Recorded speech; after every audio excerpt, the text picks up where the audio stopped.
Welcome to a great old building and an awfully tough ticket here in Minneapolis. It's the Thursday Night Showcase presented by T. Rowe Price and a top 10 matchup in the Big Ten between Michigan and Minnesota. Tonight's games are part of ESPN's Journey to the Tourney, a season-long spotlight on games that will impact the tournament. And this is simply one of those. Dan Schulman and Dick Vitale, Michigan ranked 5th, Minnesota ranked 9th. Both coming off very tough losses on the weekend. Great environment, sold-out building, going to be great. I'll tell you, Dan, there's a couple of factors to really watch. Number one, you look at Michigan, they don't foul. You look at Minnesota, they get to the free throw line as well as anybody in America. Something has to give. On the glass, number 2 in the nation, Minnesota, as an offensive rebounding team. You look at Michigan, they're one of the best defensive rebounding teams in the country. Hey, points possession, Michigan leads the nation. 1.23 points per possession. Something's got to give, baby. Michigan has not lost here in the last 3 years. Hey, try to bring a little enthusiasm to the game. Let's take a look at the one-on-one and focus on 2 terrific point guards. Man, you're talking about 2 PTPs, baby. And you're talking about Trey Burns. I think he's the best in America. He can score. Look at his points, 18 a game. He can make the 3. He can penetrate. They better stop him. He had 30 last year against them. On the other side, you look at Andre Hollins. Had 41 against Memphis, his hometown. He can make the 3 as well, and he can score. He's also a catalyst to them offensively. A look at the starting lineups. We begin with the Wolverines, who are a younger team sometimes than people realize. They start a couple of freshmen, Glenn Robinson III and Nick Stauskas. Tim Hardaway Jr. also having a terrific year for Michigan. And for Minnesota, a team that Tubby Smith told us earlier today he knew coming into the season it would be a good team, the contending team. Trevor Mbakwe is healthy, grabbing a ton of rebounds. And, of course, Andre Hollins makes them go at the point. Rodney Williams just surpassing 1,000 points recently in his career. For more on tonight's unique environment, let's check in with Andy Katz. All right, thank you, Dan. This is one of the most unique buildings in all of college basketball, really of all sports. The team has to come from their locker room down this hallway. It's 50 steps to these steps, and then you've got 15 to walk up here. And what makes this building so unique that was built in 1927 is you've got to come up to the floor. The floor is raised, and asking why they did this, well, essentially they did it because that's where they decided to put the floor. And the Final Fours that you see now, they modeled it after Williams Arena. They want to raise floor in the Final Fours. That's what they have here. This old barn, one of the more unique spots in all of college athletics. All right, Andy, thank you. I think other than Vanderbilt, is the only place we've been where you've got the raised floor like this. Mike Eads, Pat Driscoll, Terry Oglesby are the officials. And Michigan actually does a drill when they come here for shoot-around. A lot of teams do this. Now they have one of their managers do it, not one of their players, where they dive for a loose ball and go tumbling right off the edge of the court, down about 3 feet to the ground below. Let's hope that doesn't happen to anybody in this game here tonight. And you can see, look at John Beilein, the unique set of circumstances. He's going to sit up on a stool on the court. The players are sitting in chairs below him, really, and the same applies for Tubby Smith at the other end. It is a little bit different in the barn. Tell you one thing, John Beilein's had a lot of happy moments leaving the Twin Cities. First possession of the night goes to the hometown Gophers. Man-to-man defense. And the jumper not there for Andre Hollins. Long rebound and a fresh 35 for Minnesota. They're going to try to pound the ball inside. They want to get Williams and Mbakwe inside. And wave it off. Got to travel. Tubby Smith in his 6th season as head coach here at Minnesota. The best team that he's had. He's got 2 NCAAs and 2 NITs in his first 5 years with the Gophers. They have set their sights high this year. Well, they should. This team is very physical, tenacious defensively. Their 2 losses are 2 top 5 teams. Nick Stauskas, the freshman from Mississauga, Ontario, with the first basket of the night. I see that smile on your face. Oh, you Canadians. Yeah, John Saunders. John Saunders is happy, too. Hey, the kid can play. He's shooting 50% from beyond the arc as a freshman. He's a terrific shooter, but they really shut him down. That great defense on the perimeter of Ohio State. You told me before the game you think he's a big key for Michigan tonight as Joe Coleman misses the runner. And Stauskas down with the rebound. I really do. I think that was one of the differences in that game with the Buckeyes. The Buckeyes have, I think, the best perimeter defensive team in America Michigan, Lenzo Smith, and also when you talk about Kraft and Scott off the bench. Yeah, John Beeline talked about Burke's game against Ohio State and preferred to look at what Kraft did rather than what Burke did. And he said, hey, Aaron Kraft is going to do that to a lot of people, and he's done that over the last couple of years. And Smith did a great job as well, trying to contain Stauskas. Shot clock down to 4. Ball still alive. And that's a violation on Michigan. I tell you, it's a different setting sitting here, calling the game. It really is. You got a lot of talent on that floor. A lot of potential guys that are going to play and make some money later in life. And Michigan coming off the 3-point loss at Ohio State on Sunday. Minnesota, who was getting blown out by Indiana, down 23 at the half Saturday in Bloomington. Got it within 3, eventually lost by 7. So both teams coming off tough losses on the road to very good teams. Well, down 52-29 at the half against the Hoosiers. Came back at it 84-81, as you said, down to 3. Shot clock running down now on the Gophers. Andre Hollins pulls up from beyond the arc and buries the 3. He had a magical moment against Memphis. You talk about bragging rights from where you grew up. No relation, by the way. Austin and Andre, no relation. But Austin's daddy, people that know him, Lionel Hollins. Andre lit up Memphis for 41 down at the Battle for Atlantis in the Bahamas in November. Burke working hard. Good defense. Great defense. Stay between him and the basket. They want to make that turn. Wide open look. Austin Hollins for 3. We got an Austin. We got an Andre. But most of all, Tubby says we got 3. Oh, this place is rocking. This is old-fashioned. The barn. It's like Wrigley Field, man. Yeah. Baseball, like Wrigley Field. 2 of the best teams in the best conference in America at historic Williams Arena. The 85-year-old barn. Jordan Morgan rejected by Mbakwe. Great block by Mbakwe. Coming off that ACL, got a 6th year of eligibility. And a reach-in foul on Andre Hollins. Gonna take a look right here. There's Andre squaring his body for you young kids. Square the body, looking to foul it through. Great release, great rotation. Nothing but net. Southpaw that in right now. He's bloody. Austin nails it.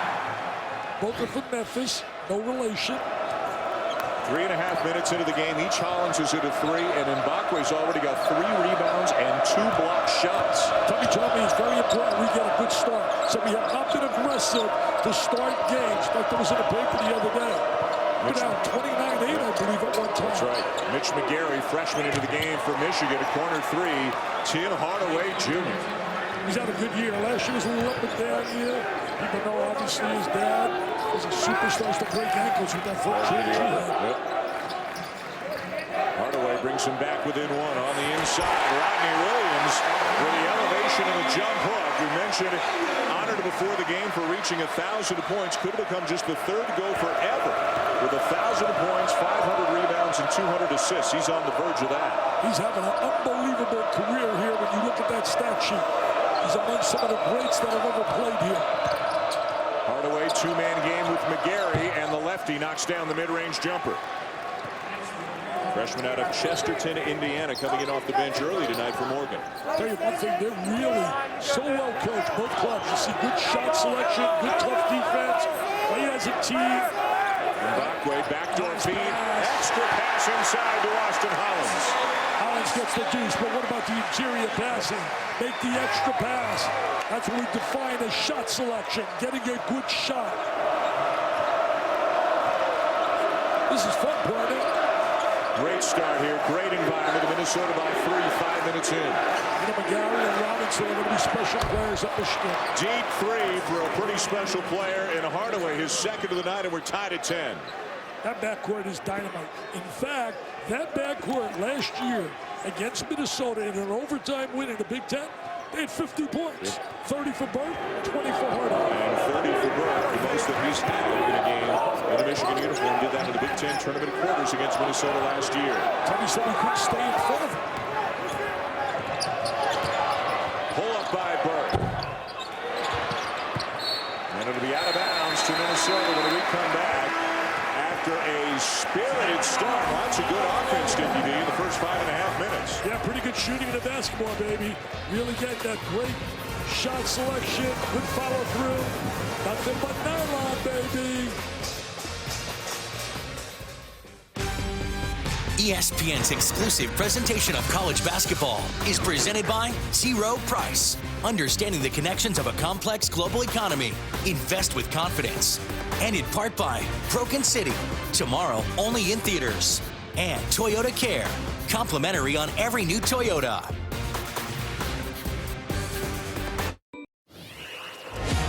What a Saturday of college basketball on ESPN at 2 Eastern, Missouri and Florida, and Syracuse and #1 Louisville at 4 Eastern, 6 Eastern. Another Big Ten battle, Ohio State and Michigan State. And then Dick and I will be in Indianapolis, Gonzaga and Butler, another historic place, Hinkle Fieldhouse is where we will be Saturday night as we take a look at Gonzaga and Butler's state of success, brought to you by State Farm. Two of the great programs in America. Forget the word mid-major. Two of the great basketball programs in America, and can't wait to see them go at each other on Saturday night. Tell you one thing, those are two programs that you come watch. You don't want to see them next to you. I think Gonzaga this year, they have great balance. I spoke to Mark Few, I spoke to Brad Stevens. Brad very happy with the defensive effort of his club. Obviously the loss of Clark is big. Yes, Rodney Clark, the sharpshooter, the transfer from Arkansas, out after the injury, and sounds like thankfully the injury wasn't too serious, but he is not going to play Saturday night against the Zags. We'll have the game for you 9 Eastern. Ty Butler put a defensive clinic on against Richmond yesterday, lagged 47 points. Austin Hollins gets free behind the screen, and he's got his second three of the night. Hey, Rod, the Hollins guys are getting free for shots. One sub out of the timeout. Karis LeVert, a freshman from Pickerington, Ohio, number 23, into the game. He was a guy that were going to redshirt, but he played so well in practice in December. John Beilein said, the heck with it. We need this kid, and he's become a big part of their rotation. They're a very young basketball team. Yes, they are. Obviously, they got on the perimeter some experienced players, but when you talk about the likes of McGarry and Robinson and LeVert, I mean, obviously a very young basketball team. They've got 5 freshmen in their rotation right now. Hardaway, a junior, forces it up and draws the foul.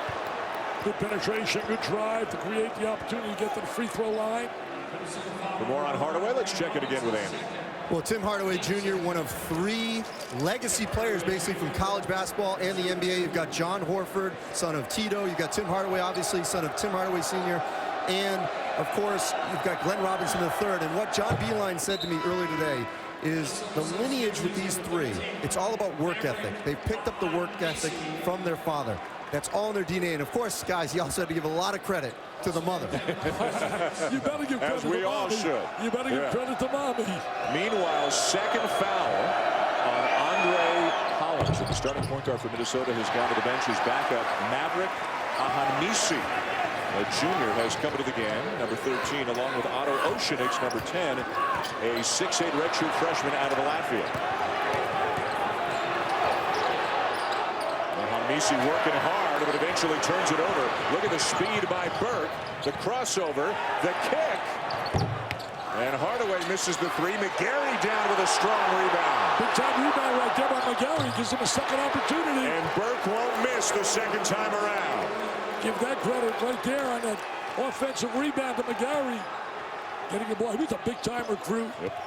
And now McGarry with a steal. Big fella going coast to coast. Playing really well off the bench. A lot of enthusiasm, a lot of energy. Stepped in the passing lane. You hear his coaches talk about him, and they use a word that coaches love. They say he's got a great motor. He just runs and runs and runs. Loves to play. He loves to play. Got a passion for it. Got a tough matchup with Trevor and Bakwe. Nice feed. And Ahanmisi is fouled. Ahanmisi got in there off that bad cut. Mavericks got to convert at that free throw line. Now take a look right here. Here's Burke. That happened because of the rebound by McGarry. Gave him a second opportunity. Trey Burke out of Columbus, Ohio. There's McGarry stepping in the passing lane. Little Jam City. You can guarantee that in Columbus, they wish they didn't let that kid Burke get away. Well, they had Crack and they had Scott, so they already had some great guards. But Trey Burke, although he struggled some by his standards Sunday in Columbus, he is a legitimate, not only Cousy Award candidate as the best point guard in America, he's a National Player of the Year candidate, wouldn't you say? Absolutely, yeah. He's right up there with McDermott and something Plumlee. They're going to be right there. And in fact, I would give the edge right now to McDermott. Had another big game recently. Elliot Eliason, 6'11", redshirt sophomore, number 55 to the game now for Minnesota. Well, Minnesota played 11 guys who use his bench. And I've got good bench production though lately. And John Beilein has brought in Max Bielfeldt, 6'7", redshirt freshman out of Peoria, Illinois. So both coaches, maybe because of the pace and the intensity of the game, getting pretty deep into their bench fairly early. Well, get some guys some touches early in case you have to go upon them later in the game. Look at Tubby Smith, he could have through his first year in Kentucky, won the national championship. Burke to the bench, probably briefly. Spike Albrecht is into the game, number 2. He's another freshman, and he was one of the players, one of the few players singled out by the Michigan coaches as somebody who played well in the game Sunday against Ohio State. Yeah, he does a good job on the defensive end, distributes the basketball well. That 29-8 deficit was big, but they had a chance with 16 seconds left. Burke had a shot to give them the lead. Very young group in the game right now for Michigan. 4 freshmen are on the floor along with Hardaway. As that high screen, step back off the screen, reverse the ball. Good job rotating by Michigan. Julian Welch in for Minnesota, and another goal for turnover. This has been a problem for them at times. As good a season as they've had so far at 15-2. Stauskas is fouled by Oceanics. Tell you, trying to get a guy like Stauskas free for shots is so important. When we come back, an up-close, in-depth look at the place they call the Barn, Williams Arena, through the years.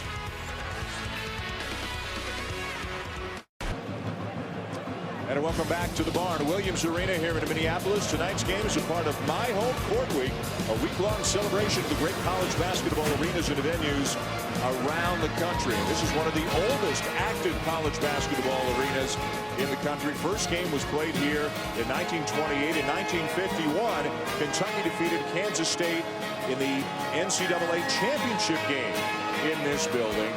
It's very old, it's very unique, it's got the raised floor, it's got obstructed view seats, all of which, by the way, they have sold tonight. They don't normally do that. You can see it's one of the oldest buildings in college basketball. For more, back to Andy.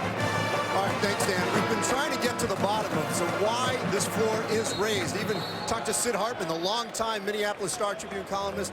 He said basically when they built this building, they just decided to put the floor a little bit higher. And coaches that coach here don't like it. In fact, I talked earlier today with San Diego State head coach Steve Fisher, the former Michigan coach. He said he used to hate having to climb up to his seat. Earlier today, Tubby Smith telling us that he feels all alone at the top because he can't talk to his assistants. And John Beilein saying that he's decided just to stay at the top because it hurts his back every time he's got to climb up to the stairs. Look, guys, I already tripped trying to come up to the top. Hey, let me tell you, I coached here. We tied the game. Over 5 seconds, we got the ball. I was trying to get up. I couldn't get up right there to get a timeout. I'm lucky to get a timeout. We won with a shot at the buzzer. We beat Bill Musselman. That's a true story, man. 54-52. Close out on Stauskas, force him to give it up. Morgan, nice shot fake, lost it inside. Saved, but Morgan gets it back. Shot clock did not reset. Hardaway again. He's feeling it now. He's got that offensive feeling. He's got 10 of Michigan's 19 already. Minnesota, by the way, right now, Tubby Smith does not have a single starter in the game. He's already gone 5 deep into his bench. Really tough to defend Michigan. I mean, they spread the court so well. If you give a lot of help on Hardaway, Burke hurts you. Then Stauskas, they get hit free for shots. As you said earlier, shoots 50% from the wing. Oceanics from the corner, can't get the shot off. And then called for the offensive foul. That's a good call. Oceanics definitely pushed off with his left arm. Spike Albrecht taking the charge, and that is the second on Oceanics. Good job by Albrecht right there defensively. Hey, what a year in the Big Ten. I mean, how many? John Beilein says you might lose 6. Last year with 3 teams tied at 13-5. Michigan State and Ohio State, of course, big doings in the Big Ten last night. Or 2 nights ago with Wisconsin's win at Indiana. They want to build a statue out there for Bo Ryan, what he has done. He shut down Stauskas, was 0 for 3. I know he got a little bit of foul trouble, but enough Stauskas. He shut down Jordan Holmes. He only had 1 shot. Stauskas was shut down by Ohio State. Terrific performance on the road by the Badgers, making a big national statement with a win in Bloomington. What a great job defensively. He controlled tempo the entire game. He really shut down Holtz. Holtz had 1 opportunity to shoot a 3. Burke back in the game, a brief rest for the Michigan point guard. Driving, kicking to Hardaway, who's been hot early, elevates again, and a dozen already for Tim Hardaway Jr. He's really playing with a lot of confidence out there. You can see every bounce, that hard dribble to give you a rhythm, as his father wearing that big Michigan hat.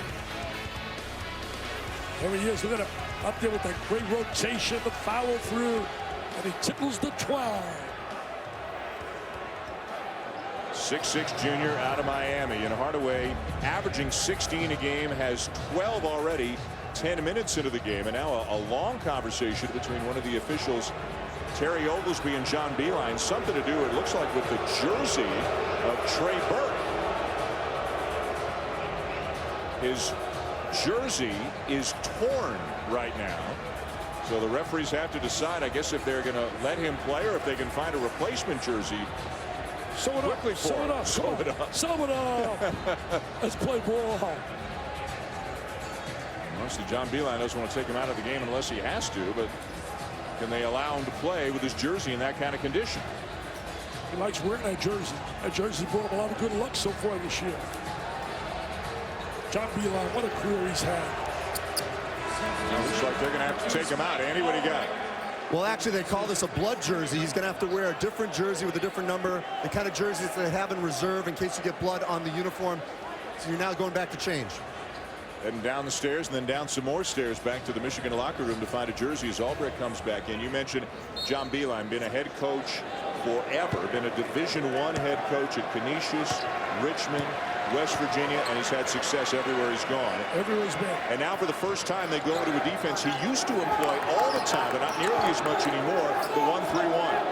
Yeah, he doesn't play that often. He showed me he luckily played probably 5% of the time. Got better athletes here than he generally had at the other schools, so they play more man-to-man. They can do more things. Giving Minnesota a different look. They really used that so effectively when he was at West Virginia. Coleman inside, draws the foul. Coleman had a big game against Illinois. Blew Illinois out up there in Champaign. Coleman had 29 in that game and made some threes, which he normally doesn't make. All right, Dick, change your notes. Trey Burke is now number 12. Number 12 checking back into the game now for Michigan. He may like that number if he has a great game. And Coleman, sophomore from right here in Minneapolis at the line, had a 29-point game last week at Illinois. Easily a career high for him. Yeah, he was brilliant in that game. Watched it. He was absolutely sensational.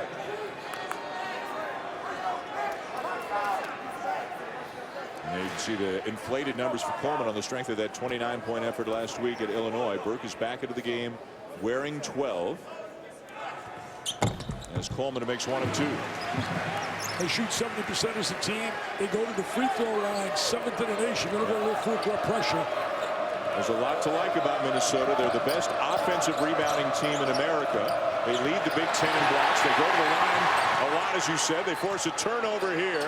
Williams inside, a little bit short. And the rebound down to Michigan. Had a great opportunity right there. Made that, forced that turnover. Stauskas misses the three. Good rebound in traffic by Austin Hollins. Okay, he can rebound from the guard slot. So can Hardaway. That gives you an extra dimension when you get guards out there that can rebound. Williams the kick. Welch had to give it right back to him. Still plenty of time. And no reset. I'm really impressed the way Michigan defends. They defend as a unit, as a team. You and I have seen so many teams who play the ball really well, but they don't function as five. The drive by Welch, and Mbakwe couldn't handle the pass. It stays with Minnesota with just 3 seconds remaining on the shot clock. He tried to force that pass right there, Welch. 26th year. Last year they were off to a 12-1 start. Then they lost like 6 at the end of the year. Went to the NIT, got beat ultimately by Stanford in the championship. Coleman lost it on the way up, and the Wolverines have it. Burke the pull-up. Knocks it down. Boy, Michigan shooting the lights out from beyond the arc. It doesn't matter if he wears 3, 12, 25, 35. He's still Trey Burke. And that means really points.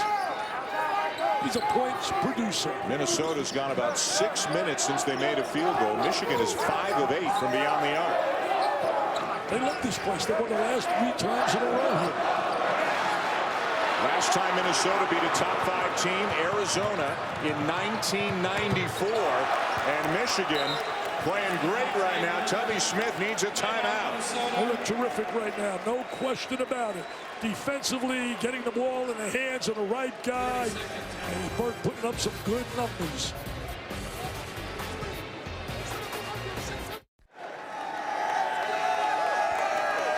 Welcome back to the barn here in Minneapolis. The score has not dampened the enthusiasm of the rowdy fans here with the Gophers, but with the way that Tim Hardaway Jr. and Trey Burke are playing right now, Michigan has opened up a 10-point lead. Shooting the ball so well, but their defense is really creating great opportunities. They're containing Minnesota, really making Minnesota struggle to get a good shot. They needed that one, and they get it from Julian Welch. Yeah, Welch with a big one. How are they going to go with full court pressure? Tough to pressure this team. Tough to pressure with those guards and what they can handle. And we see Albrecht and Burke, the 2 point guards, in the game together, which is a look that John Beilein uses every now and again. The under 8 media timeout here with the barn. Minnesota down 7 to Michigan.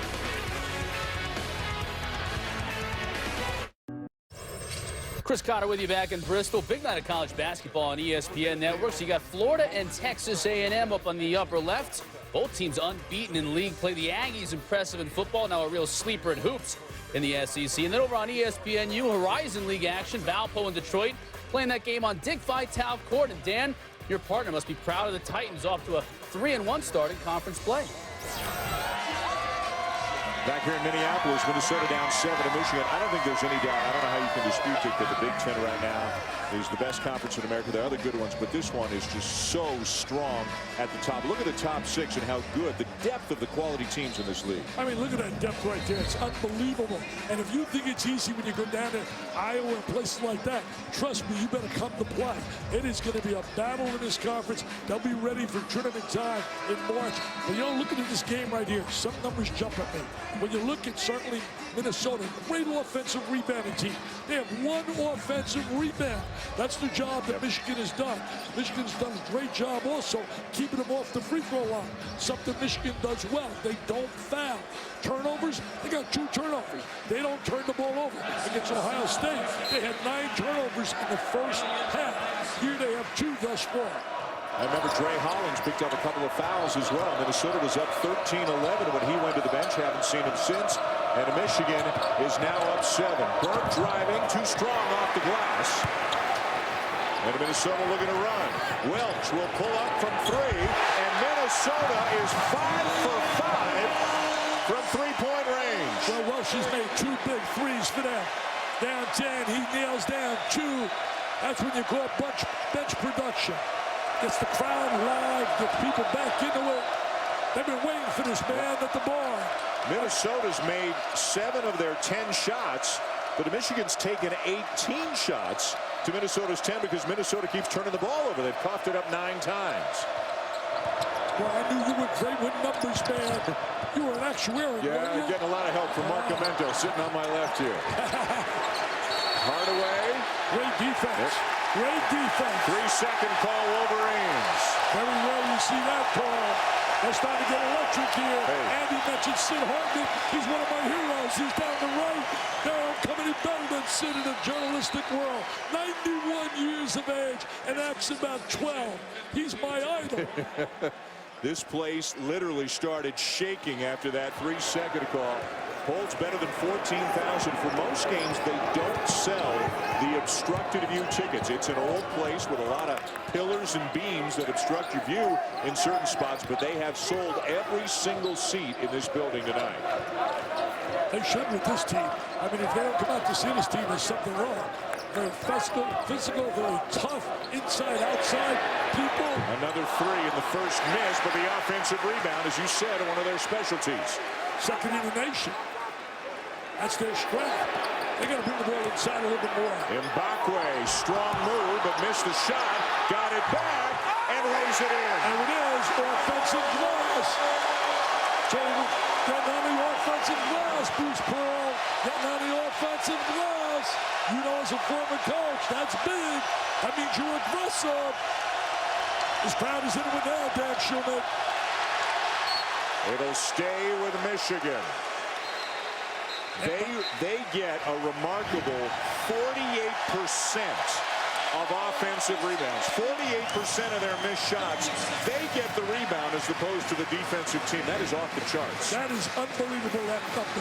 You are right on it, Dan. You are right on it. You must study Orwell's notes on the way from Toronto. Coming here. You're a machine, man. Look at that, 48%. And you can see graphically, they turn you over, they get rebounds, they get to the free throw line.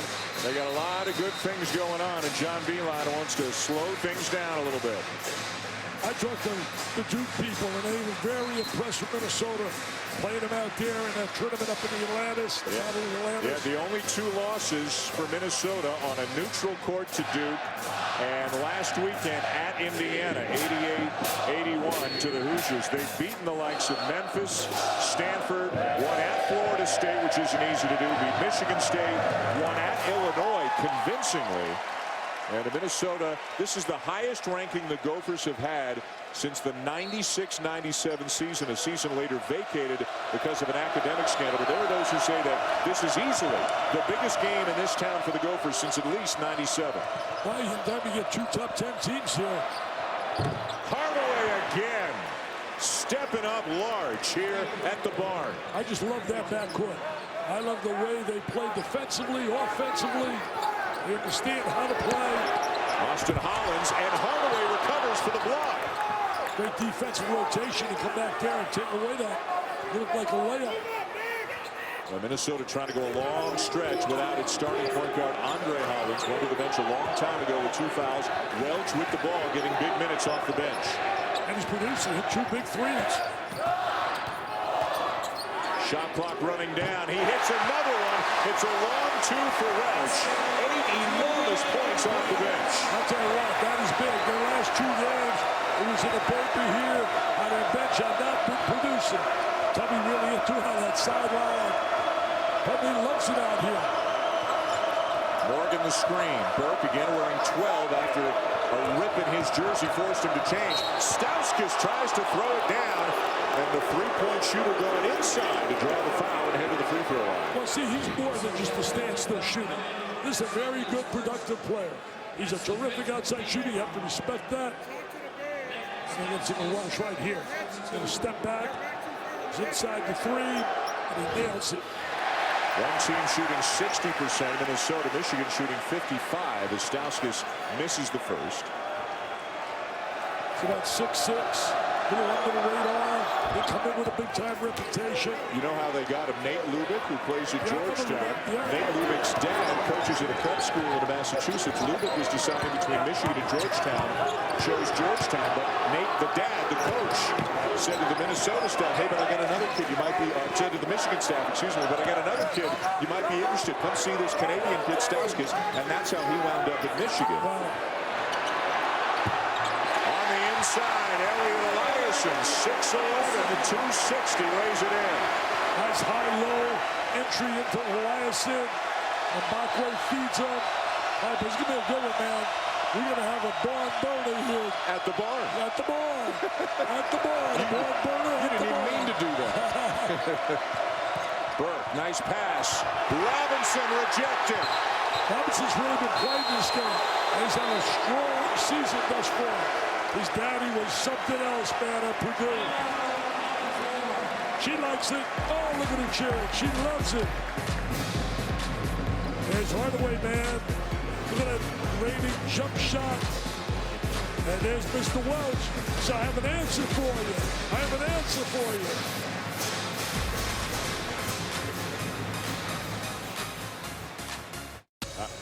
All right, Kristen, what a game so far. Michigan leading Minnesota by 2. Hey, Saturday, how about this one? Syracuse and #1 Louisville at 4 Eastern right here on ESPN. ESPN's Journey to the Tourney, a season-long spotlight on games that will impact the tournament.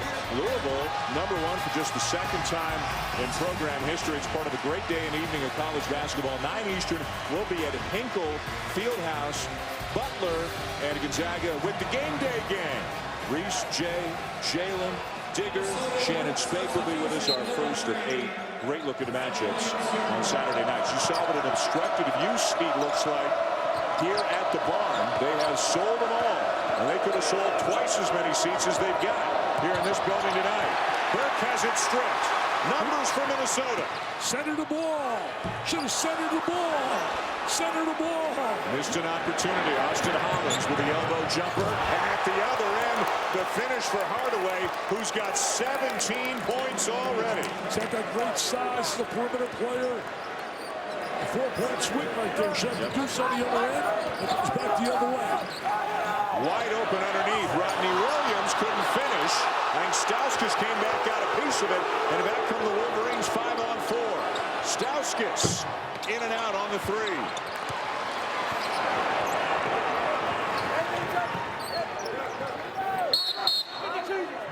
Contact underneath and a foul on Jordan Morgan. You see a little lob right on top. Burke to his buddy Hardaway. What a combination. They got him rocking up in Ann Arbor. I heard their facility, the money they invested is unbelievable. Like $100 million. They better start investing some money here. Help my guy Tubby up and recruit him. They got some great recruits in this state. In fact, the #1 junior is in the house tonight. Kid by the name of Jones. Glenn Robinson III called for the foul. Some kind of player his dad was at Purdue, and then in the NBA National Player of the Year at Purdue. John Calipari was in town here, and I don't think he came to take Tubby out to dinner. I think maybe he stopped and saw a kid by the name of Jones. Williams misses the scoop. Robinson the rebound. Ahead to Burke. Nice pass. And McGarry with the lay-in. Very simple, young people. Center the basketball, look one way, drop the dime on a bounce pass, as Mr. Kellogg would say. Mr. McGarry gets the layup, and he says, "Thank you, Trey." Welch in some trouble, gets out of it. Coleman into traffic. Ball's loose, and it's going to be a push on Hardaway. Hey, the last 3 possessions, a good job defensively by Michigan. You know, you talk about quality wins you mentioned earlier, what Minnesota has done. You look at Michigan beat North Carolina State, Pittsburgh, Kansas State, beat West Virginia, Arkansas, not great teams, but good teams. What about North Carolina State? They're 1-13 now after beating Duke and North Carolina in the last 20 seasons. In their next game. Yeah. As they lost to Maryland in a 1-point game last night. Keyshawn Howard with a big basket. It'll be Minnesota ball. How about this? 1:47 to go in the half. Neither team's in the bonus yet. They're having very few fouls as Williams will now sit down and Eliason comes back in. That's one of the strengths of John Beilein's basketball team this year. They don't foul. And that's a big plus. If you're not putting people on a charity strike, that's a big part of Minnesota's game because they're one of the best in the country in getting to the free throw line. They get to the line 25.5 times a game.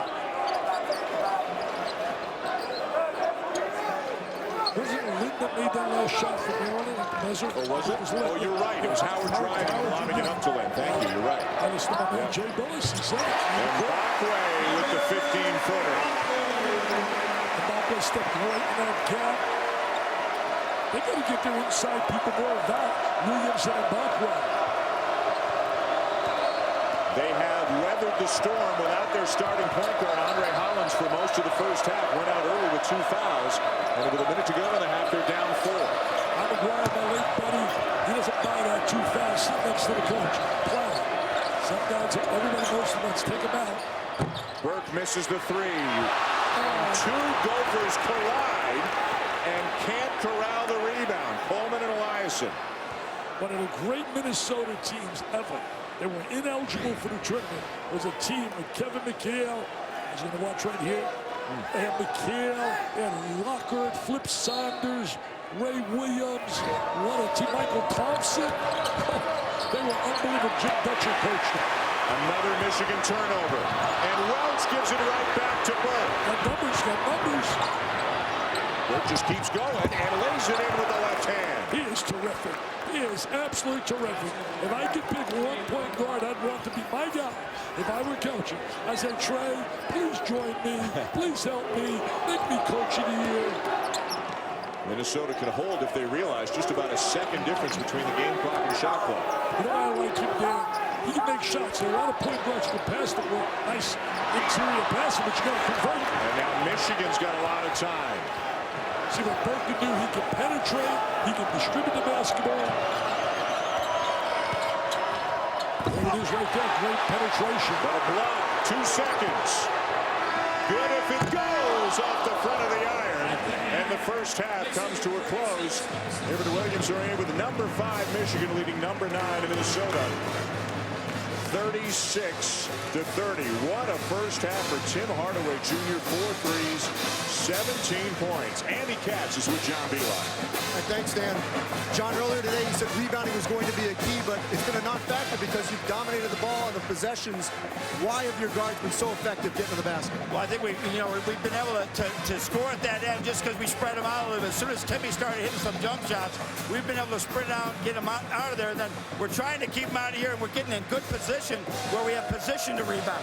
How much is the resiliency of your team when they get down an identity for this club going forward? Well, it's really everything. You know, in this league, this year in particular, you better be resilient, Andy. Whether it's a half, whether it's a 4-minute timeout, you better be ready to have sudden change and react from it. Thanks, John. All right, thank you. Back to you, Dan. Andy, thank you very much. Good first half. 6-point game. Michigan up on to Minnesota. Let's send it to the studio now. Chris Cotter, Bruce Pearl with the UPS halftime report.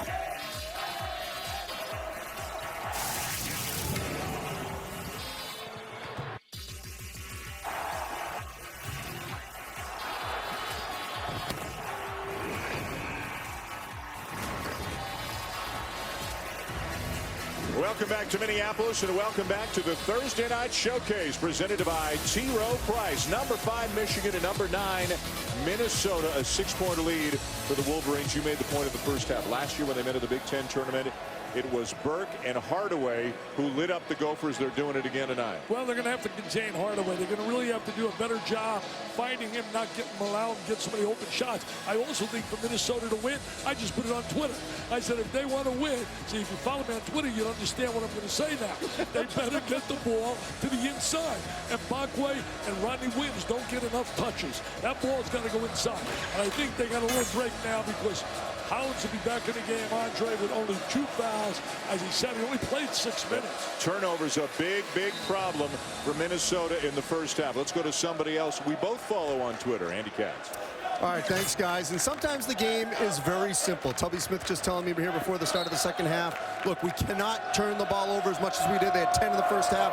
And just like Dick said, we've got to limit Tim Hardaway Jr.'s touches. He had 7. He made 6 of them. Back to you guys. I mean, the scary thing for Michigan is Stauskas missed his threes, only had 3 points. Robinson didn't score in the first half, and Michigan still had the lead as Morgan converts to make it an 8-point game. Nice 2-man play right there. Stauskas with a nice little pass using his left hand.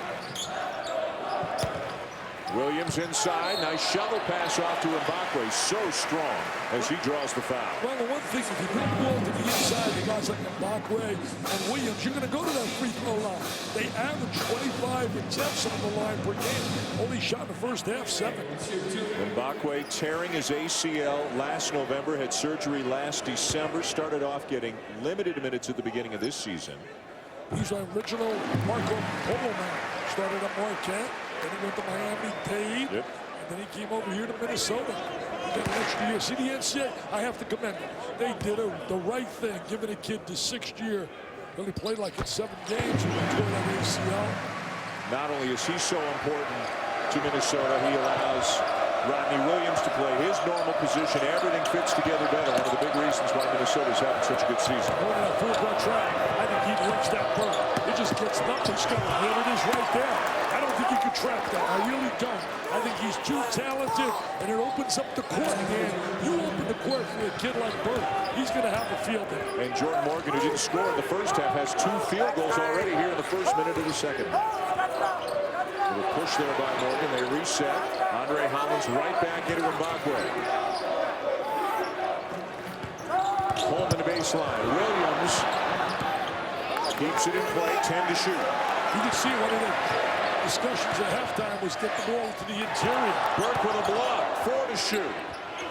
Coleman misses the three, and Stauski's down with a rebound. Hey, Stauski's more than just a shooter. Whoa! Burke to Hardaway. A lethal combination tonight for the Wolverines. Nice transition basketball. They're going to love this team up in Chrysler. They're going to absolutely love them. I can't wait to get up there for the Buckeye game. You're working with the Mr. Talent, Mike Tirico. We'll also see Michigan at Indiana in 2 weeks. Another one of our game day games down in Bloomington. Andre Hollins off to Coleman and stolen away. Bad pass. Robinson blocked. It will be Michigan ball. Great recovery at the defensive end by Rodney Williams. We haven't seen the real Robinson yet. This type of dandy's been really outstanding for Michigan all year. Going to take a look at a lob. Great lob to Hardaway. He has that great size for a perimeter player. He's been around basketball all his life. Loves LeBron and he loves playing. He lives in Miami. Robinson misses the three.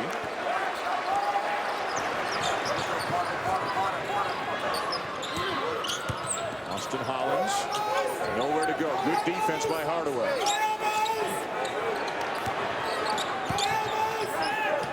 Back inside it goes to Williams. Trying to get a little one-on-one maneuverability here.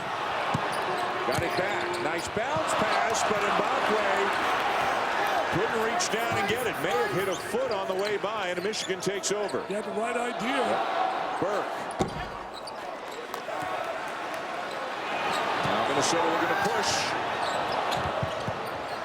And Austin Hollins with the reverse. Nice catch. Get a reverse layup inside.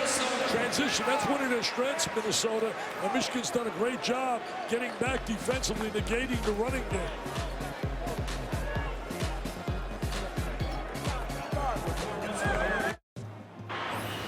Welcome back to Minneapolis. Thursday night showcase presented by T. Rowe Price. Dan Schulman to Dick Vitale. An 8-point lead for Michigan over Minnesota. Wanted to congratulate you on behalf of all of us at ESPN. They're running out of Hall of Fames to find out who put this guy in. I think this is your 9th Hall of Fame induction. The National Sportscasters and Sports Writers Hall of Fame putting you in as their nominee for 2013. The ceremony will be in June down in Salisbury, North Carolina.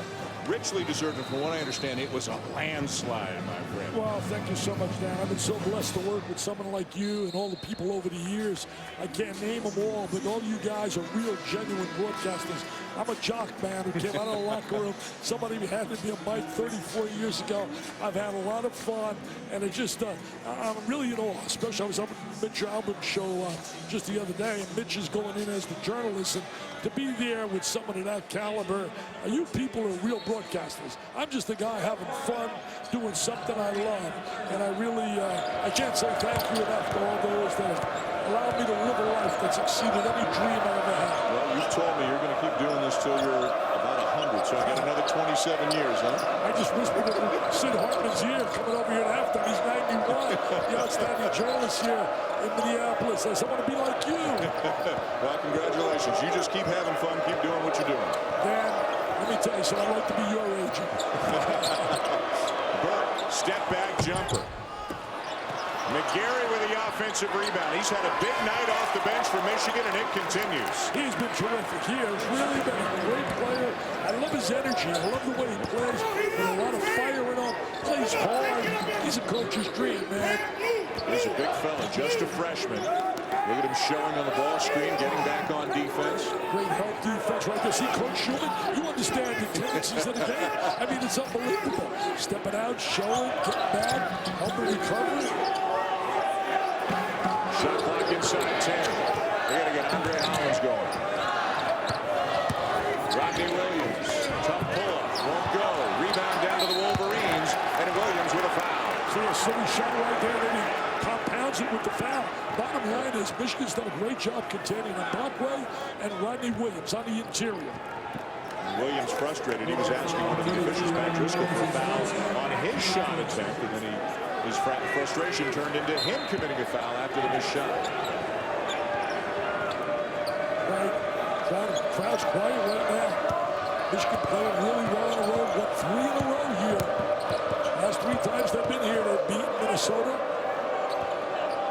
That's a sign of a special team. You can go to environments like this and get wins. You really are special. a long way to go yet, but you can see they're not intimidated at all. 2-3 zone Minnesota. Giving Michigan a different look. And it does not pay off. A 3 for Burke. Can't zone them. How do you zone them with their shooters? They'll put Stauskas into a gap. They'll put Burke up there on the top. Hardaway, I mean, they're difficult to zone. They're a solid basketball team. Largest lead of the game now for Michigan, but Minnesota cuts into the deficit a little bit with the jam by Mbakwe. Trying to go inside, go to the interior. See what happens if you just don't score it on the inside. It's going to give you better angles and better spacing for your perimeter players to operate. John Beeline is one heck of a sideline tactician. We talked about Bo Ryan a little bit earlier. Bo Ryan, John Beeline, just two outstanding coaches who just don't get the attention they deserve around the country. Great ball movement, and Robinson there with the finish. He showed his athleticism right there, moving without the ball. Oh, his daddy was unbelievable. I remember calling his games at Purdue. First points of the night for Glenn Robinson III. And you don't see him pounding or sulking. A lot of young kids, if they're not scoring, if they're pounding or sulk, he's still playing. Williams is fouled, and we've got immediate timeout here at Williams Arena. Glenn Robinson III getting on the scoreboard. Michigan with a double-digit lead.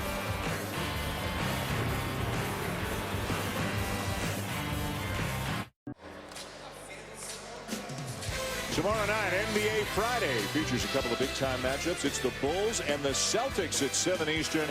And then it's the Thunder and the Mavericks at 9:30 Eastern. Tomorrow night on ESPN and also live on Watch ESPN. Well, we mentioned this building, Williams Arena, has been around for a long time, and you referenced it in the first half, Dick. Way back in 1974, you brought the University of Detroit in here, the team you were coaching, to coach against the University of Minnesota. There's your photo and the roster, the team you had in 1974, and son of a gun if you didn't win the game. Yeah, we won right at the buzzer because I couldn't screw up and get a timeout. I couldn't get up the floor. Tony Dungy was on the other side. There he is. Tony came out of Jackson. He was a terrific quarterback here, played some defensive back. Tony, I'll tell you this. When I see him, he had given me, oh, wow, had some fun with the kids here today. They put that hat on me. But let me tell you this. Tony Dungy, we honored him at the Dick Vitale Gala, and he brought the program. He said, I want to give you this program. He had it since 1974? Yeah, he brought the program. He said, here it is. Tony's one of the classiest guys. Yeah. I only wish some college could hire the guy and get him out there as a college campus because we need people like him with the integrity and the class he has. But anyway, he gave me the program. And I said, you know, Tony, the one thing I want to just tell you this thing. You made the right choice because you're going to bricklayer shooting. He's a bad thing. He was a slasher, great athlete. And Stauskas fouled. Another great feed from Burke. That's coaching. They're doing that, executing that. That's why their efficiency is so high. They lead the nation offensively efficiently. When you talk about points per possession, 1.23. That man is a teacher. He's an old school teacher and coach who has paid his price, just like Bo Ryan did, paid his price before he got the opportunity at Wisconsin. There are a lot of guys right now. They are guaranteed coaching at the scholastic level or at some junior college who all they need is opportunity. John Beeline in Division I has 400 wins. You combine all of his wins at all the different levels of college basketball, and he's got 658 wins. I always say luck is what preparation meets opportunity. He got an opportunity, and he took advantage of it. That's what winners do, man. I'm going to give a motivational talk right here. Collins can't shake Hardaway. Now Welch, who had 8 points off the bench in the first half, misses the shot. Robinson runs it down and finds Burke. 3 on 2. Stauskas open. Count it. He gets squared with his body. He gets a look like that. Created again off the penetration. Starting with their defense. Look at his hair. Robinson the steal. Wow. And a 360. Little showtime. Little showtime. Wow. The pizzazz is back up in Ann Arbor. And what is this? Rubber, Jalen Rose, Juwan Howard, Jackson and company. And that team, the Fab Five. You know, our buddy Scott Van Pelt is saying on his radio show, how good is your good? Their good is as good as anybody's good in the country. I like Scott Van Pelt, man, and I love that. He had to be happy with his Terps winning the other day. Look at this here right now, a little showtime. He said, Daddy, can you do that?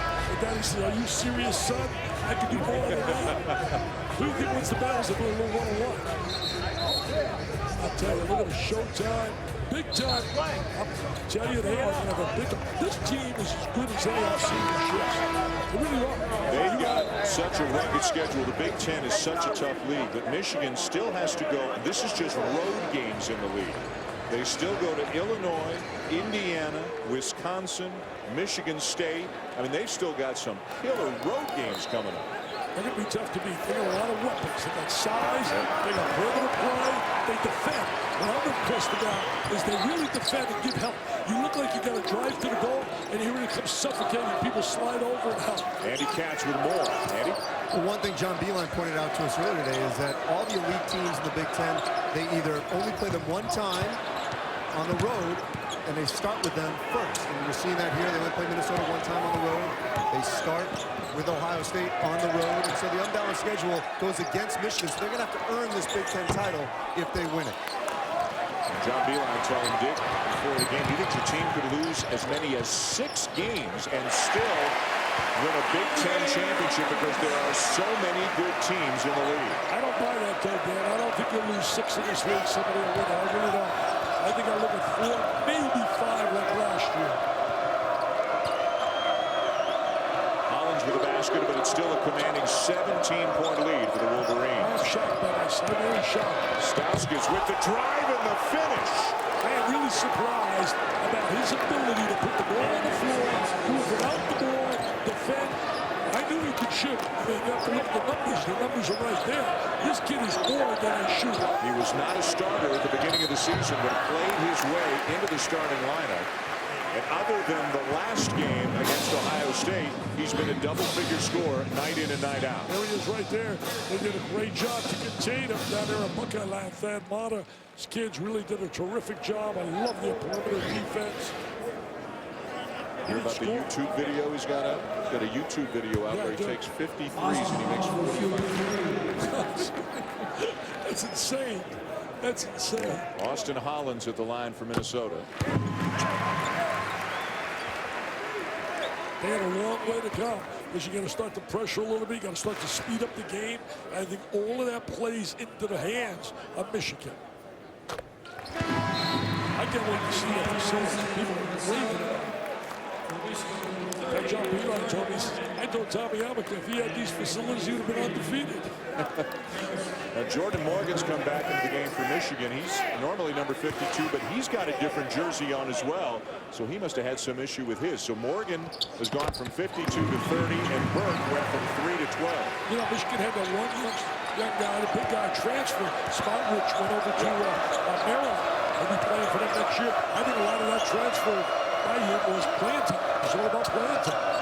LeVert back into the game. Played just 1 minute in the first half of the Wolverines. He's an explosive athlete, very competitive. They got some good young players who all good color. Nice look, good ball movement. Shot clock inside 10. You can see they're all about winning. They're all about sharing the ball, communicating on defense. Burke, no. Follow, yes, by Morgan. Morgan's really been a sleeper. He's really played well. All 6 of Morgan's points here in the second half. Wide open, Andre Hollins for 3. Andre gets the win, converts, but they got to make some defensive stops. They have not been able to stop Michigan's been able to, as John said at halftime, he's been able to get great spacing, spread the court, building off the perimeter play of Hardaway in that first half. Michigan's already scored 24 points in the first 9 minutes of this half. They average about 80 a game. That's why you got to credit Ohio State, too, who contained them big time. And Mbakwe is called for the foul. Timeout on the floor. When we come back, Andy Katz goes in search of the golden ticket here at the barn.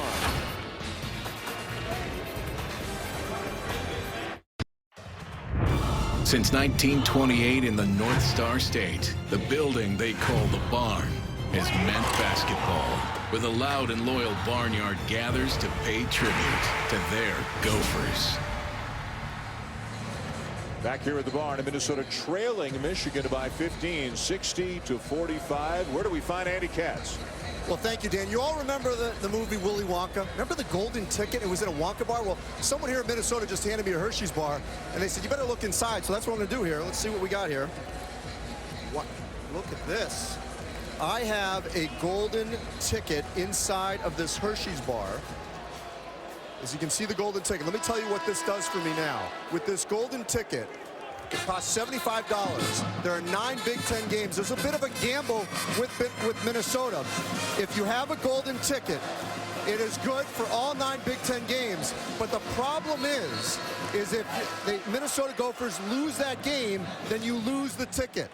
Now, you do get a mulligan, so you can have 1 loss. So if the Gophers lose this game, then all those fans in Section 203 actually get to come to one other game. But let's say at the Michigan State game, if they had lost that game right off the bat, that meant for $75, they would have already paid just for 1 game. They got the mulligan, they would have had to pay for 2. So it's a gamble. For $75, you may get all 9 games, or you may only get a couple of them. It's a way to generate more fans here in the stands. Very innovative for an old barn. Very creative. Hey, Andy, keep the golden ticket. Can I have the Hershey's? I love Hershey, Andy. I'm a Hershey fanatic. Give me the Hershey. Please send it over here. Give me my energy, man. That's where I get my energy. Give me my energy. You're doing just fine. Jordan Morgan with another basket. Such an improved player over the last couple of years. 8 points tonight, all of them in the second half. They don't need him to score with all the other weapons they've got, but he's doing it here in the second half. Yeah, they need him really to defend, the rebound, set screens, and so many weapons. Into Mbakwe. The kick. Andre Hollins elevates and hits. Hollins a good offensive talent. And it went down big and came back against Indiana. Can they make that turnaround here? But you're going to have to defend. It's a tough club to defend. Hardaway having a sensational night. That pass deflected out of bounds. Still won't be in there. Tough pass to try to throw an air ball through the defense. You got to drive that bounce pass in there. Bounce pass over the lob up on top. Rodney Williams will return and Mbakwe will get a rest. You know, Duke playing later. The one thing about Duke, they're not the same team without Ron Kelly. Coach K has said that. There's no doubt about it. His leadership ability, his ability to stretch the defense with his 3. Seth Curry reportedly will play after suffering an ankle injury last week. We're going to see them against Miami. Yep. Wednesday night. Down into Miami. Georgia Tech and Duke coming up after us tonight here on ESPN. There's a foul. Minnesota players and fans wanted to travel. Looking at that scoreboard, watching that clock. Clock keeps going down. Williams right there. The knee-to-knee contact. Didn't actually look like Williams initiated the contact. He kind of got run into by Hardaway, but Williams gets called for the foul. Well, he's sliding along him on the side. Never beat him to his spot. That's your Miami. They're 4-0 in conference play. They're good. They're experienced. They're a dangerous team in the ACC. They really are conscious playing well. Deron Scott's good. They missed the kid Johnson who's out. And this one going against Minnesota as well. Austin Hollins. They wanted to hit him up on top. The fans thought it was an offensive foul. They're begging right now. You're down 15. You start to beg a little. You start to plead a little. Already 16 fouls on Minnesota midway through the second half. The next one puts Michigan on the line. Spike Albrecht getting some minutes now for Burke. Keeps going and banks it in. Nice soft touch off the glass. Everybody contributed. They're all contributing. Good bench production. McGarry started it off for them in the first half. Now a bit of a Bronx cheer here in Minnesota as Albrecht is called for the foul. Another look at his bucket at the other end. Nice little stop and go. A little stutter step right there. High off the glass. And a bench cheers. Look at this. Look at McGarry. He can play for me, that kid. Austin Hollins rattles home a 3. They're going to have to win a lot of threes to get back in this game. But as you said, they need stops. They need stops. They're not be able to stop Michigan. Can't contain them. Can't win if you're down 14 and you can't stop people.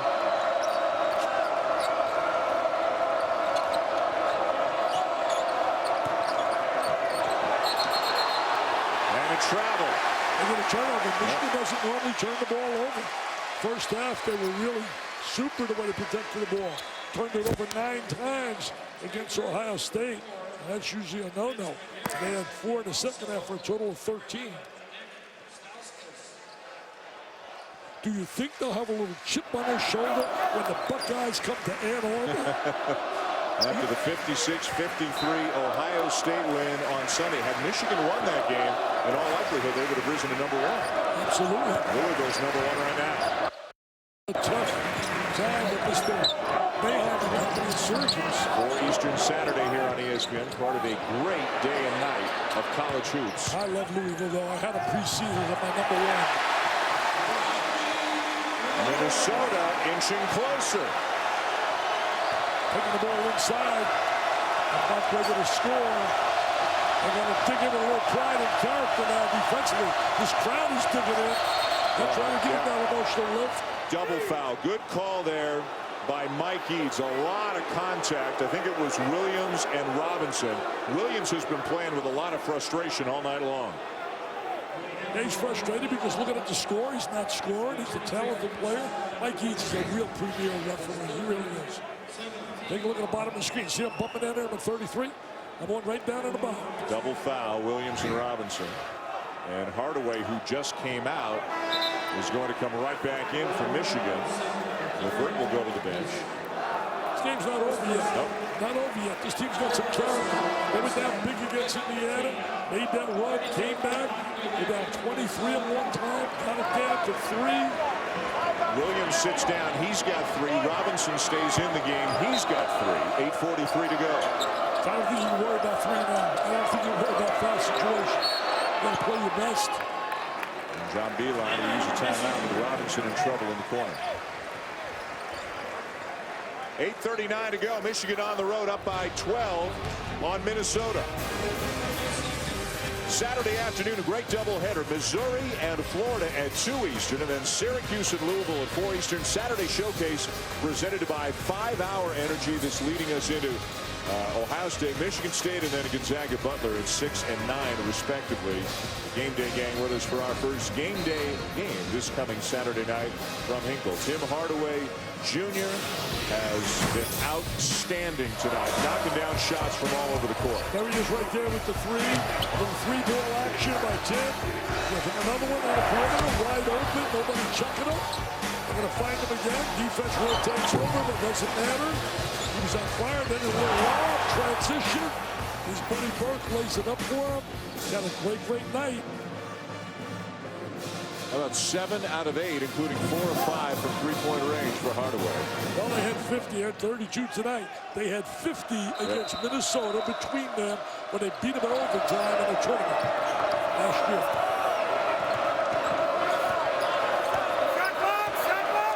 You better have some tough guards defensively to control Burke and control Hardaway and company.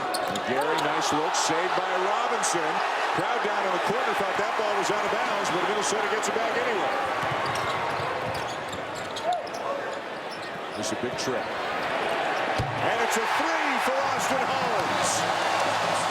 Hollins guys are shooting the rock back. They're defending. They got it down to single digits now. Down to single digits. 19 for Hollins. What a terrific job by Burke to get that contact.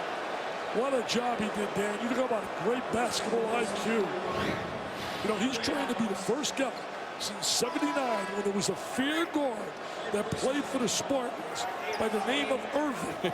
Irvin Johnson had a guy average 17 a game and 8 rebounds a game. No one's been able to do that, and Burke is trying to accomplish that. He's at 18 points and 7 assists right now. Imagine if I had to pick one player in my life that I would have loved to coach, it would have been Magic Johnson. I don't care about who's the best. Magic Johnson played anywhere on the floor. If you need him at center, he would have played center like he did in the playoffs. Played point, played wing, a winner, man. And he's a winner in the game of life. And when he was coming out of high school, you were coaching at the University of Detroit, right? I was begging him. And he was from Michigan, but yet no shot. No shot. No shot. No shot. M&M, mismatch. Mismatch. No chance. Michigan State out of a locked up. That was the 3rd foul on Andre Hollins. A lot of battling down low. Mbakwe and Morgan. And the foul going against Morgan. There's no doubt about it. No doubt about that. 7:47 to go. Minnesota showing some signs of life. They're trying to make a comeback. Got it down to 11. ESPN's exclusive presentation of college basketball is presented by T. Rowe Price. Understanding the connections of a complex global economy. Invest with confidence. Chris, thank you. Also, in addition to Georgia Tech, Duke coming up, South Florida, Rutgers coming up on ESPN2, and Oregon State and UCLA on ESPNU. The Bruins are putting it together now. Yeah, really playing better defensively. Shabazz Muhammad is living up to expectations. Anderson's giving him a double-double guy, and Ben Holler, we know he can coach. And right now, they are on a roll. They are on a real roll. I think they've won 10 in a row. Hey, go to Minnesota lost twice. Both games they lost, it was a common denominator. They gave up more than 75 points. Both those games they lost. Duke and Indiana.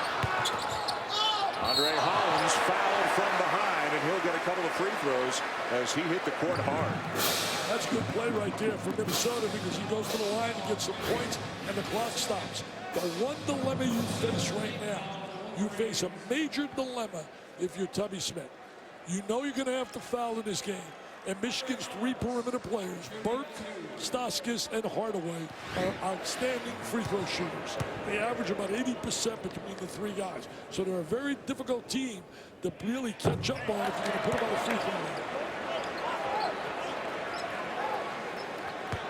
And Tubby Smith can hardly look after the miss by Andre Hollins. Tubby's sitting up there on the stool just like John Beeline is on the elevated court here at Williams Arena. It's a 10-point game, a lot of time to go. Good effort by Eliason, who almost went hurdling right off the edge of the court. Great deal of hustle right there. Tubby applauds the big guy, playing Morgan. Looking at McGarry. McGarry's a little better handler than Morgan is. So a big body lace up screens, too. Let's see their press offense. A little tandem up at the foul line. And Eliason will sit down. Another big ovation for him after that effort. Williams back into the game, and Ibakwe now on to McGarry. They run Burke and Stauskas off that screen at the foul line. And Minnesota stepping up the defensive intensity. Good timeout right there. These two coaches have won a lot of basketball games and a lot of big games in their careers. Yeah, how many times do you think in Tubby Smith's career he had a team shoot 8 for 10 from three-point range but be down by 10? And the problem has been the turnovers. Especially at home, turning the ball over. And right now, they're 10-0 at home. And they're looking at possibly their first loss on this floor. And the one thing in the Big Ten, you better protect your home court. If you don't win on your home court, that makes it so difficult for you to win that lead. As they're shooting the three, it's not been a problem. Spinning the board. If they had 8 out of 10, keep it within 10. Michigan should have more balance. This is the first meeting in this building between two top 10 teams since 1977. That was also a Michigan team.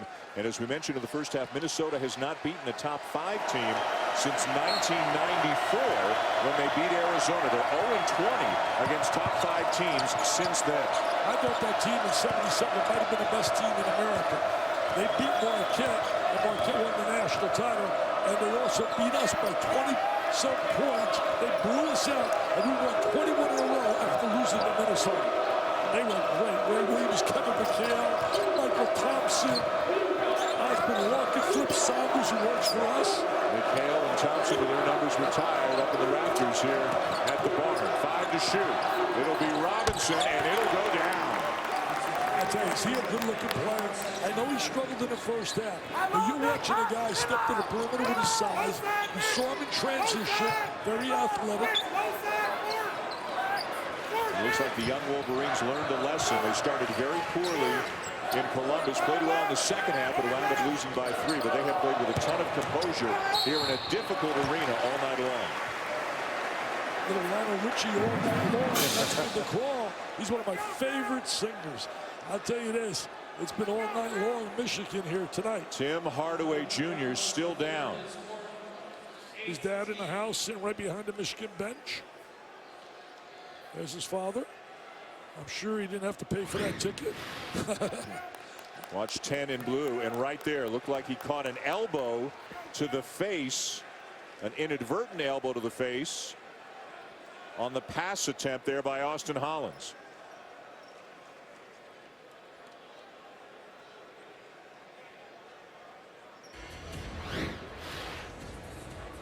And any time that there is a suspected contact above the shoulders, an elbow to the face, anything like that, the officials will go to the monitor to review.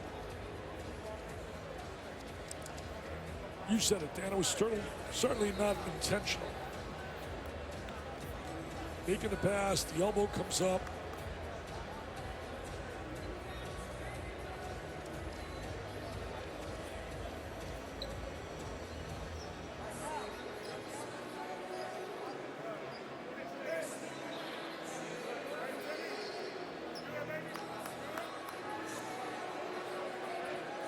Certainly no intent, and Mike Eads is going to go over and talk to John Beilein. They can call it a flagrant one if they think there's any kind of intent at all, but if the ruling is it's just a normal basketball play, completely inadvertent, then there's no call. Mike Eads coming over to talk to us. Andy, what do you got? Yeah, he's going to tell you the same thing, that it's a basketball play, completely inadvertent. I like the officiating, this guy, Mike Eads. He really is quality. Hey, you know, Michigan's got the 12th ranked recruiting class. Paul Biancardi sent me a text at halftime. Said, make sure you talk about Zach Irvin. Might be the best player in Indiana, committed to Michigan. Derek Walters out of Detroit, Mark Tunnell. They got themselves some good players coming in. Boy, are there recruiting battles in the Big Ten between the programs in the states of Michigan and Indiana and Ohio, trying to keep the best kids from your state in state? Well, they lost a good one from out of the Chicago area, certainly, when Jamari Parker said yes to Duke. I know Michigan State was right there, and a lot of people thought that he would go to Spartan Country, but he decided to go to the ACC. That last foul, by the way, before the timeout, before the Hardaway injury, was on Glenn Robinson, his fourth. He's on the bench right now. Now let's see if they can come up with a stop. And remember, they're a very difficult team to catch up on if you're going to put him on a foul line. This kid is magical with the ball. Matt Vogridge in the game for Michigan, number 13, a senior who's been steal right there. time. Yes, sir. And Hardaway with the foul. Well, you get the feeling, even though it's a double-digit thing, that Minnesota's right on the cusp here. There's a little frustration now for Michigan the last couple of minutes. Minnesota's playing really hard, and they're making good things happen. And they're creating the opportunity with their defense, and coach, he wants intentional. 1-1 for Williams. He's been quiet. He's a talented player. In multi-dimensional. Points, rebounds, assists, blocks, there's a little bit of everything. Yeah, he's Mr. Versatility. They want a full court pressure. And Levert back into the game for Vogridge. Gives him another handle on the floor. Very explosive player. It's going to come down to free throw shooting. Michigan makes their free throws, they're going to walk out with the W. I mean, there's still 6.5 minutes to go. A lot of time. You stay in front of him. You don't want to foul. You don't want to foul. You want to play good team defense, communicate, help one another, block out. Nearly another turnover. Bird gets it back, goes behind the back. Levert for three. Big trip for the Wolverines. I mean, they bring a kid like Levert in, immediately contributes. And that's been happening all night. Whether it be Albrecht, Levert, McGarry, guys coming off the bench making a positive contribution. Williams at the other end, missed the three, tap no good, follow no good. Still loose. Great effort on the offensive glass. And bodies all over the place. Levert got the worst of it as they help him to the court. Minnesota, they get after it on the offensive glass. We mentioned earlier, they are the best offensive rebounding team in America. They really get out the offensive boards. There's no doubt about that. Crash in the glass. Look at that hustle. He's going to make your John Madden team, man. That's Levert at 170 getting landed on by Mbakwe, who's about 245. I think Levert with that big three. That really was a bad three. What's amazing about him is lean as he is, as you look at him at the free throw line, he has gained 20 pounds since he showed up in Ann Arbor in August. He forced them to play, as you said earlier, they're going to redshirt. Foul really quiet now, down 14. Every time it looks like there's going to be a run by Minnesota, Michigan comes up with a big play. Somebody makes a big shot. Sign of a quality team. This is not an easy environment to come in and get a W against a team with this kind of talent. You look at Minnesota. Levert with the last 5 points for the Wolverines, and the lead back up to 15. Make it 13 after the bucket of Mbakwe. An offensive foul there on Mbakwe. A 2-man game. Very tough to check this kid. He's such a great handler around the back. He can flat out play. Made a wise decision coming back to school. His stock is going up and up and up. Rejected. Mbakwe with another block and a foul on McGarry. Mbakwe, a good shot blocker, good defensive play. They go to the line. Clock stops. Watch Mbakwe rotate over. Good defense. Using the left hand, Burke. 5th block by Mbakwe. And the foul on McGarry is the 10th on Michigan, so it's 2 free throws the rest of the way for Minnesota.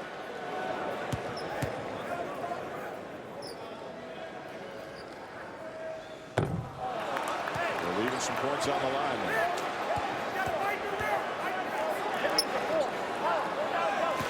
Had about a 5-minute spurt that really was negative, and that really is the difference here in this game.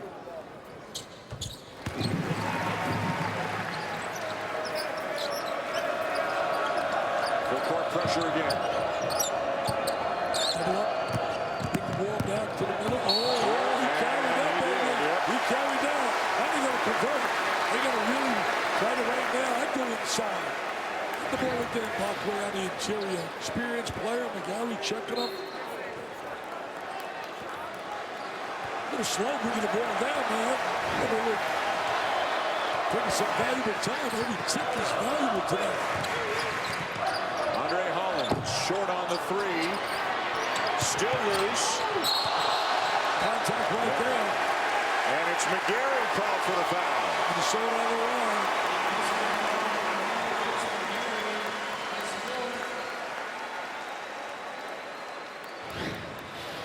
Fourth on McGarry's. We get another look. Oh, there's the contact. Bam.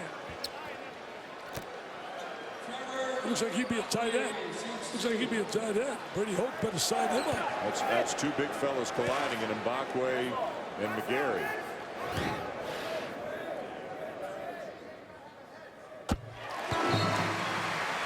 McGarry out, Morgan in. Converts here, gets down to 10. Go to full court pressure. Michigan's going to make sure they get good spacing against the press. Going to look to go diagonal after the first pass. Step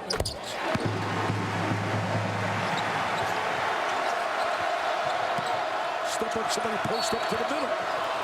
And Stauskas fouled.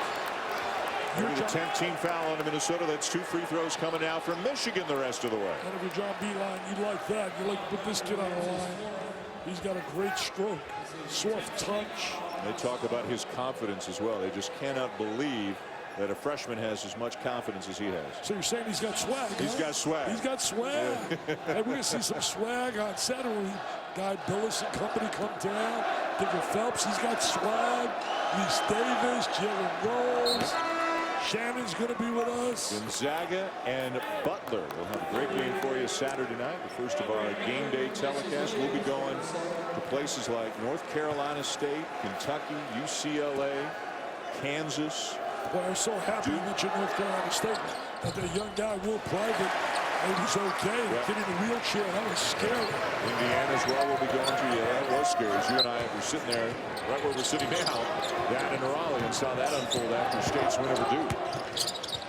Hollins almost slipped, finds Coleman, gets inside and lays it in, and they got it down to single digits. He was really quiet so far. He had 29, a good athlete. He's a driver, a slasher, good transition player. Coleman's been quiet here tonight. This is a big possession right here. You got to come down with a stop. You got to really come out with a stop. Not put them on the free throw line. You're going to play shutdown defense here. Oh, wide open, wide open. LeVert misses the three. Got away with one there. Oh, they missed him underneath. Austin Hollins gathers as we near the final 4 minutes of regulation.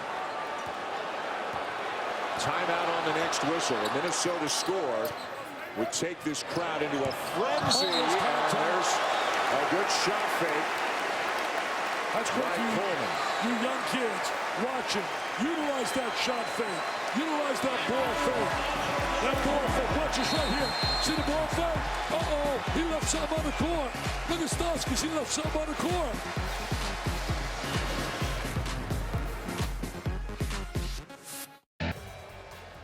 Chris, thank you. The Yellow Jackets looking for their first win in ACC play this year. Duke in a very tough place for Georgia Tech to get a win.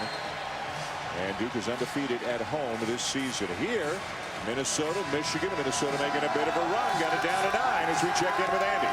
Well, I'm sitting right next to the Minnesota bench, and Tubby Smith has implored his team in the last couple possessions and again in that timeout to spread the floor and go one-on-one. He thinks his guys can take Michigan, so that's their new line of attack and has been for the last few possessions. You know, you mentioned Duke's undefeated at home, so is Minnesota. They're 10-0. Can they come back here from the deficit they had? Got it down to single digits. They're down by as many as 19. Those misses hurt, man. Giving away points on the free throw line. You got to convert here. Tubby's getting older by the free throw here tonight. He's going to be getting goatee to go with the mustache. Missed them both, and then a foul on Mbakwe. That'll be 2 free throws for Michigan. I mean, that's unbelievable right there. You got 2 free throws, an opportunity to cut the lead. Instead, it might be a 4-point swing. Look at him right there. I rub my head, too. Except he doesn't lose this like I do. Joe Coleman, 76% free throw shooter, just missed a couple, and now Morgan goes to the line for Michigan, 62% on the season.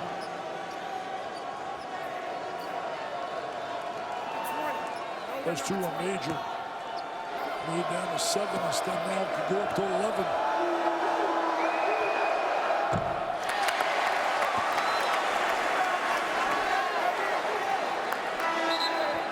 Rodney Williams back in for Minnesota.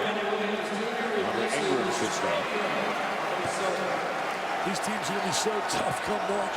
I mean, if you're looking at that draw, you don't want to get these Big Ten clubs. These clubs are physical. Tough. We're going to see some physical play on Saturday night. I'm going to tell you, Butler is physical. They come after and challenge you defensively. Look at us right now in the zone. Coming into the zone. We're going to play the zone like in 2 sequences all night. You got Stauskas up on top with that great size. Austin Hollins the miss, and Minnesota foul. Mike Eads telling Mbakwe, careful now. You don't want to get a T as well. A couple of quick fouls on Mbakwe, and 4 in the game. And he doesn't understand either one of them, thinking he's just going for an offensive rebound on both instances. I thought it was a good call by Mike Eads. I really did. I watch him on the weak side.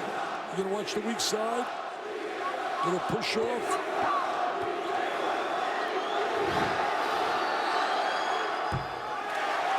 Both clubs now coming up empty on a free throw. Mbakwe sits down. I think he took him out for a moment because he sees how frustrated he is. Very frustrated with going a home floor and coming off a loss. Comes up as a big game. This was more of a must game, I felt, for Minnesota than it was for Michigan. Little good help right there. Step down, took away his handle, the drive. Williams inside. Follows it up and puts it in. See, I think we should have more touches for Williams inside. He's very explosive around the low box. Battle of the point guards here, Burke. And Andre Hollins, and Burke just so good at dealing with pressure. Well, Hollins going to stay in front of him and make sure he doesn't make the turnovers. He creates numbers off his penetration. Turnover, and they give it right back. Oh, what a missed opportunity. They had an easy layup, too, because Andre Hollins was 20 feet behind the defense heading down the court. Coleman, no bounce pass the slam by Williams. This baby's not over. You better call your friends up. This Big Ten action is not over, baby. Big Ten basketball, it's awesome, baby, when it comes to the line. Tell you one thing, they're showing some character, the way they've defended and coming after it with a lot of tenacity. Listen to the crowd at the barn. The barn is electric. Can they come back from 19 down? Michigan slowing it down, working the clock. They want you to foul their perimeter players to make some noise on that free throw line. Burke, the kick. Baseline jumper, no good. Rebound, Minnesota. Here comes the offense. They're running, baby, running. Dump it inside the rim. Andre Hollins had to get rid of it. Fortunate to find Williams. Under 2 minutes to go, 7-point game.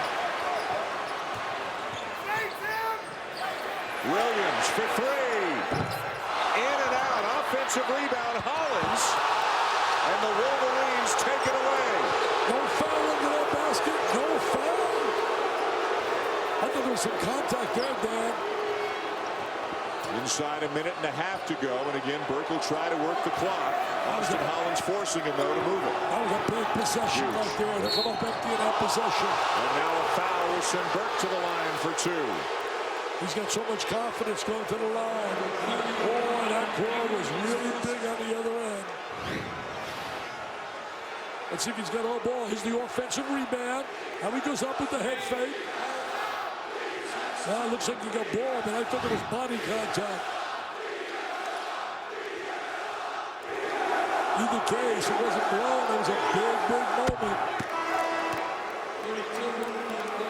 And Bakwe back in, but just a minute 17 to go now, when the Michigan lead is up to 8. See the Michigan strength right now. Have the lead. Said, put us on the free throw line. Give it to the All-American. He's the 3S man. Super scintillating, sensational. Oh, he came up empty, a little fatigued there. No legs in that shot. Can't play around here. They're going to bang that ball inside. Williams to the cutter. Coleman missed. They got to make that layup. When they watch the tape of this game, Dick, they are going to kick themselves for some of the opportunities they missed. Got numbers here. Got numbers. Ready to go. And now a foul. Good foul. Because he had a layup. Clock stops anyway right now in the last minute. ESPN College Basketball is available live anytime, anywhere on your computer, tablet, or smartphone at WatchESPN.com and with a Watch ESPN app. Minnesota really had opportunities here in the last 3 minutes, and we're not able to really take advantage. And Coleman is now 2 for 7 at the line, shooting 76% on the season. Go first! Georgia Tech and Duke will begin on ESPN News, and then it'll switch over here to ESPN at the conclusion of this game.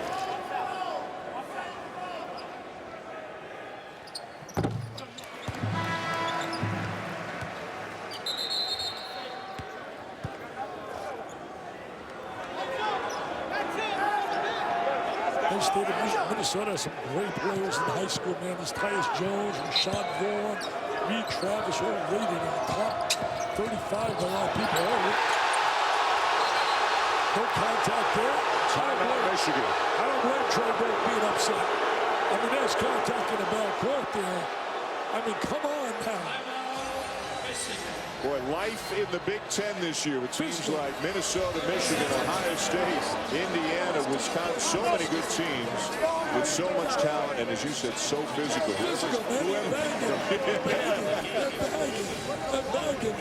You look at this league, and you can see multiple teams with Final Four potential this year in the Big Ten. Absolutely. If they get the right pairings, you can see these clubs beating almost anybody in America on a given night. I mean, I don't care who they play. They're very capable. They're talented. This is a heck of a performance by Michigan to come into this environment against that team, which is very physical. See, they're banging like this. They're banging. See, I'd square bucks you out. I mean, come on. One day I'm going to hit you back. You can't hit me. I'm over 70. Over 70 senior. Yeah, I'll get my seniors out there. Well, Michigan, not only are they so good, they're so young. 5 of the 9, 10 players in their rotation are freshmen. But you grow up in a hurry on the road in a conference play. And they've got, as you look at their upcoming schedule, 1 week from tonight, they got a bit of a break until they play in 1 week. A break in terms of a time off. I mean, they got a break until they play next week when they host Purdue, then to Illinois. That big game, the game day game at Indiana, 2 weeks from tonight. Ohio State comes in on the following Tuesday. You'll be there with Mike Tirico up in Ann Arbor. There are no easy games in the Big Ten. Both coaches talking about it, how even if you look at the 7, 8, 9, 10 teams in the Big Ten, how good these teams are. I mean, that's a hell of a 2 games when you think about playing Ohio State and playing Indiana back to back. They're a smart team, well coached. I'm going to put the ball in his kid's hands, and he's going to deliver.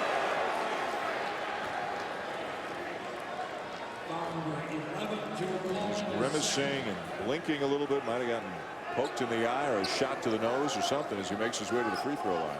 Played high school basketball with Jared Sullinger, who, by the way, has proven that he can play in the NBA, getting quality minutes with the Celtics. A quality young man, comes from a quality family.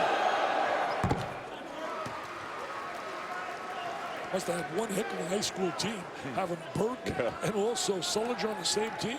As you mentioned, Burke tried to do something that no Big Ten player has done since Magic Johnson was with Michigan State, and that's averaged 17 points and 7 assists per game. The Magic was in trouble. He just flipped it up and dumped to Brent Kelso.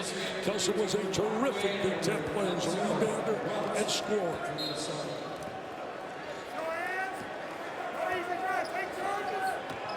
Final minute.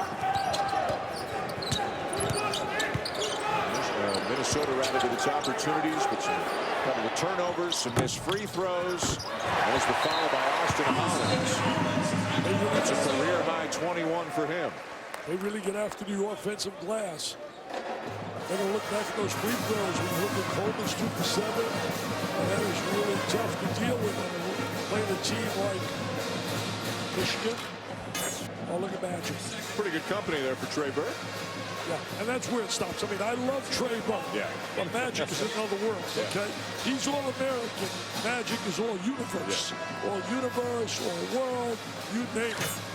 Georgia Tech and Duke is underway on ESPN News. It'll come here to ESPN at the conclusion of this game. Well, let's look a little bit more closely, Dick, at the night Trey Burke is at. Well, you know, Trey Burke passes the ball so well. Heads up all the time, goes in the lob to Hardaway. Great look. There's a speed again, flipping it up on top. For you young kids out there, notice how his head's up all the time. Finding the open man. He's not looking at pounding the ball to the deck, looking at the floor. Young kids, keep your eyes open.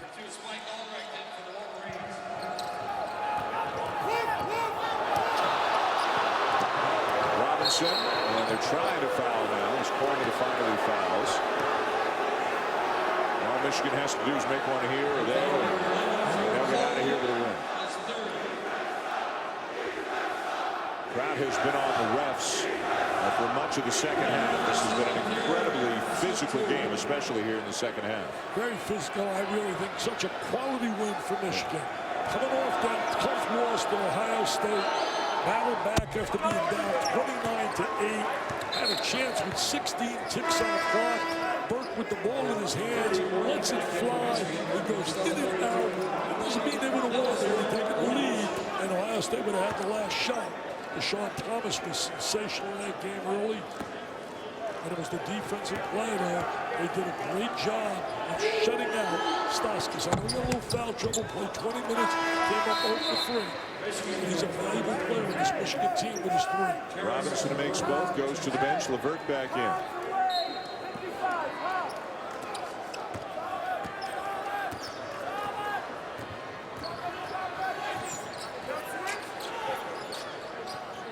Andre Hollins, no. Minnesota looking at its second consecutive defeat after losing at Indiana. And a Michigan Michigan, after losing at Ohio State on the weekend, on its way to bouncing back here in another tough environment. This a huge game, all kinds of hype, sellout. But Michigan, you know, give them a lot of credit. Two guys who had their jerseys ripped and had to get new jerseys, and guys poked in the eye, elbowed in the face. Just about everybody wearing the maize and blue tonight suffered some sort of an ailment, but they played through it, and they get full marks for this win here tonight. They really get an A+. I'll tell you this, you know, Minnesota's got a tough day coming up after the next game. The second one after they go to Wisconsin, and you know it is not easy in Madison. And another Minnesota foul. Looks of dejection on the faces of the Minnesota players. And looks of jubilation in Mr. John Beeline up there his hands. And I really felt coming here tonight that Minnesota was expecting a really strong performance coming off that loss they had to Indiana. Everybody I talked to spoke so highly of Williams and the entire club. And certainly this time of the year, it's not the end of the week when you lose a basketball game. Hardaway with 21 now, Burke with 18. And really the turnovers in the first half, a huge problem for Minnesota. Michigan was lethal in transition, turning those turnovers into points. I thought really big for Michigan was the play of Miguel off the bench early in the game. Also, Hardaway was sensational in the first half. Held the ball, and the arrow will give it to Minnesota with just 6.8 seconds to go. Yeah, nice trip now to Ann Arbor.